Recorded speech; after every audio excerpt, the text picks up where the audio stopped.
In this quick tutorial, I will show you how to find your USDT ERC20 wallet address on your Bitget application. Before we get into it, make sure to like the video and subscribe to the channel for more crypto related videos. The first thing you need to do is to open your Bitget application. After logging in, at the bottom right corner, click on the Assets tab. Now click on the Deposit button. Now again click on the Deposit Crypto button. Search for USDT and select Tether. Tap on it. Under the network option, choose ERC20. This is the official Ethereum mainnet. Keep in mind that ERC20 has higher gas fees, so be sure you're okay with that. Also confirm the sender is using ERC20 as well as.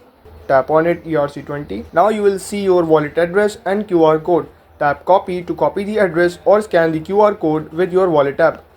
And that's it. Now you know how to find your USDT ERC20 wallet address on your Bitget application. If you found this helpful, make sure to like the video and subscribe to the channel for more crypto related videos.